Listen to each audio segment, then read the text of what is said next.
정말이지 너를 미치도록 만나고 싶다.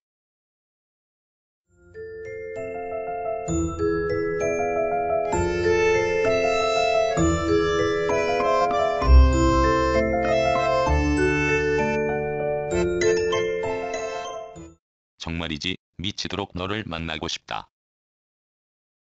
내 지금 심정은 제목으로 정한 바 그대로 일말의 거짓이 없다. 그렇다. 미치도록 너를 만나고 싶다. 그래서 오늘 나는 너를 찾아 나섰다. 언젠가 그 언제였던가? 내가 세상에 태어나 너란 존재가 있단 걸 안 그곳으로 말이다. 너는 그런 면에서 아주 별나고 아주 특별한 존재이기도 하다. 세계 지도를 놓고 보면 한반도가 코딱지만한 것에 나는 가끔 놀라고 그 작은 나라에 사는 나에 대해서도 놀랄 때가 있다. 지구상에서 한반도는 분명히 그렇다. 그렇지만 이제부터는 세계 지도를 접어버리고 또 지구본 따위도 지워버리고 오로지 한반도에만 집착하자. 한반도는 넓고 넓다. 그러기에 그 한반도가 남북으로 갈라졌고 요즘 급작스레 그런 한반도에 남북한이 모두 눈과 귀를 곤두세우고 뭔가 전과 다른 생각을 하는 것에 나는 매우 긍정적인 생각이다. 갈라진 남쪽에 사는 나로서는 도무지 북쪽 땅을 내 산날 동안에 갈 수 있을지는 아주 부정적이다. 그러므로 그 북쪽에서 너를 만날 수는 절대 없다. 괜스레 말을 이리 돌리고 저리 돌리지 말고 이제 핵심으로 들어가자. 한반도에서도 내가 마음대로 다닐 수 있는 곳은 현재는 엄연히 내 조국 대한민국의 영토에 국한한다. 따라서 나는 누가 뭐래도 이 나라 사람의 하나다. 그런 내가 대한민국의 땅을 모두 밟아본 것도 실은 아니다. 남보다 많이 돌아다녔다고 스스로 자부하지만 그래봤자 아직 내 발자국을 찍은 땅은 전체 이 나라 국토에 비하면 한 점에도 못 미칠 것이다. 그렇다. 말머리에 세계 곳곳에서 한반도를 찾으려면 그야말로 코딱지만 하다. 그렇지만 엄연히 한반도에서도 남쪽 즉 내 조국 대한민국은 이렇듯 나에게는 아직은 넓고도 넓다. 내가 조국 땅에서 큰 관심을 두는 건 식물이다. 한반도 야생동물은 기껏해야 개체 수가 뻔하므로 그 모두 아는 것에 관심을 두면 채 얼마 되지 않아 모두 알게 될 것이다. 식물은 어떨까? 한반도 식물은 어떨까? 나는 언젠가 백두산의 야생화 다큐멘터리를 본 적이 있다. 거기에는 참으로 다양한 식물이 있었는데 거기에서만 볼 수 있는 식물도 있었다. 이 말은 북한을 통하여 백두산에 오르건 중국에서 오르건 어떡하든 백두산에 올라야만 푸른 천지를 내려다보면서 그 언저리에 있는 희귀한 식물을 볼 수 있다는 것이 된다. 이 사실도 나로서는 그저 꿈같은 말이다. 언제 내가 북한 땅을 밟고서 백두산에 오를 수 있겠는가? 천지는 넓다. 중국에서 오른 백두산도 물론 좋겠지만 갈라진 한반도 북쪽 땅을 밟고 오르는 백두산이 더 멋지지 않겠는가?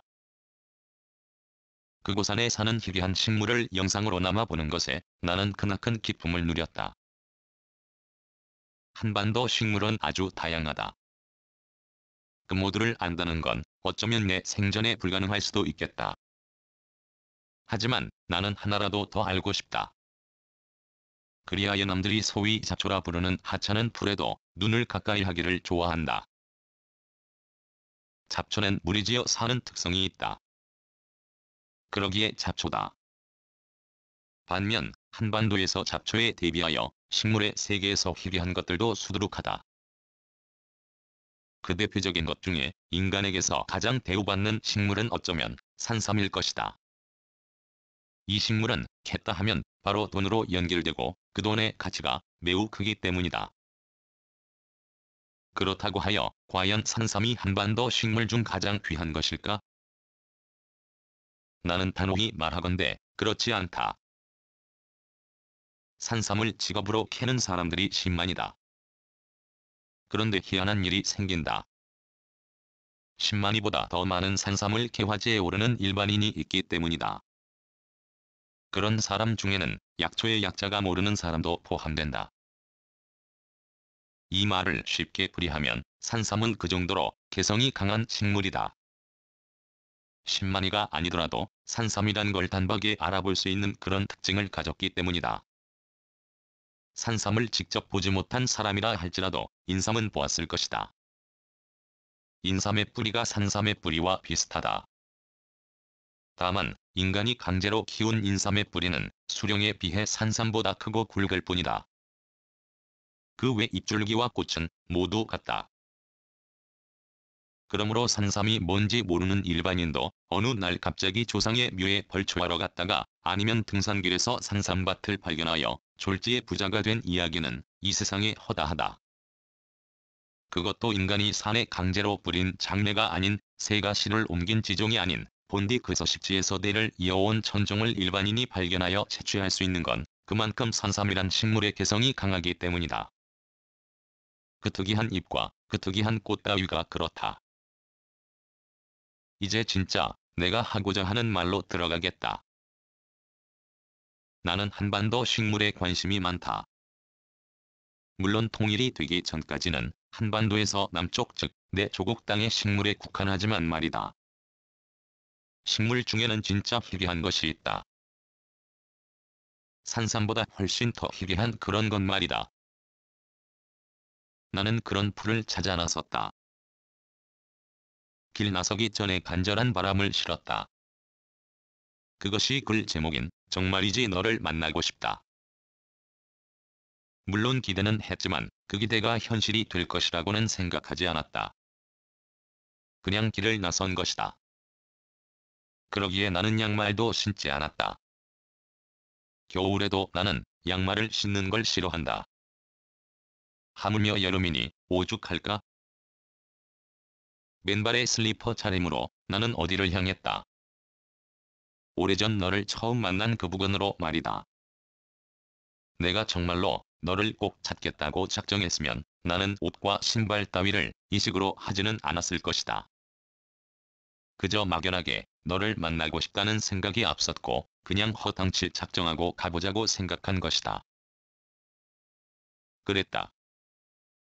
어느 곳에서 움직이는 궁전을 멈추고 나는 슬리퍼 대신 운전석 밑에 둔 등산화 속에 맨발을 집어넣었다. 그리고 스마트폰과 작은 약초 팽이만 들고 입산했다. 어디쯤인지는 어렴풋이 기억이 난다. 내가 너를 몇 년 전 처음 만난 그곳 말이다. 한참을 나는 주저앉아 두리번거렸다.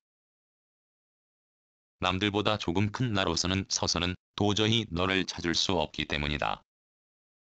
너는 참으로 보기에 애처로울 정도로 연약한 몸을 지녔다.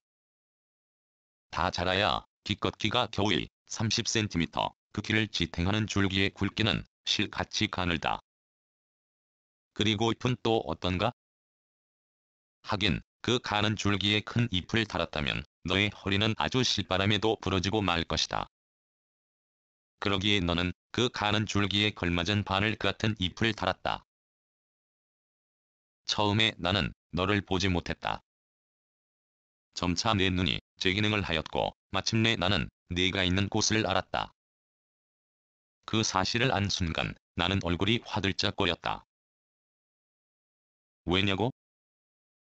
말하기 부끄럽지만 너는 바로 내가 주저앉은 바로 옆에 있었던 것이다. 그리고 나는 어떤 사실로 말미암아 피식 웃었다.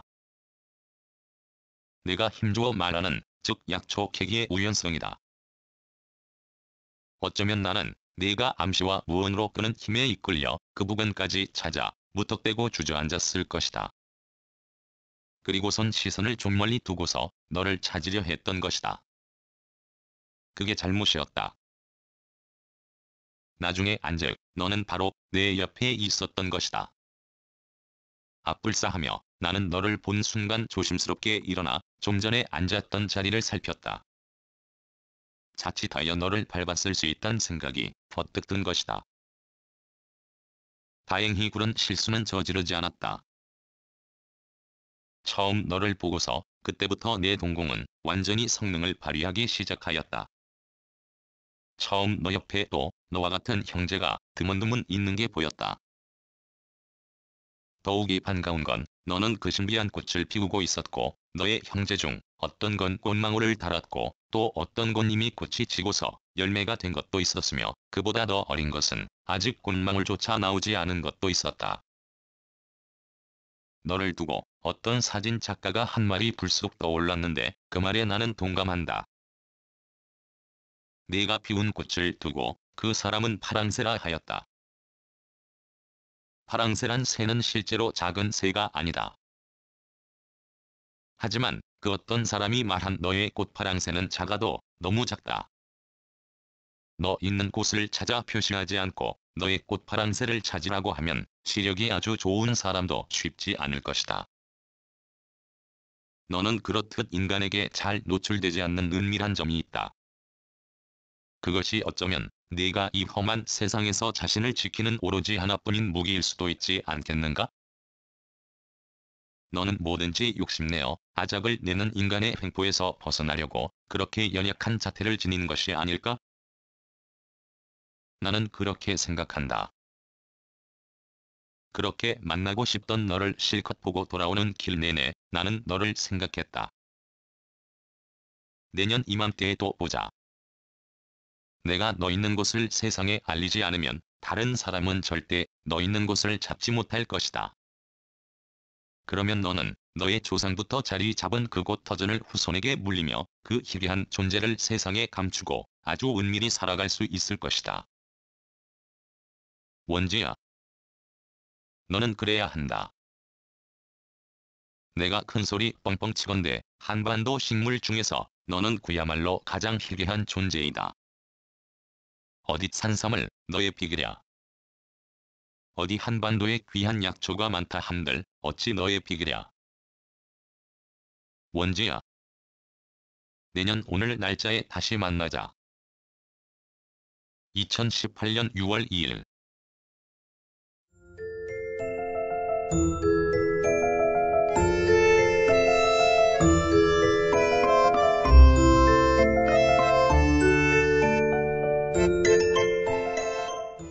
글, 모든 것으로부터 자유인 무학.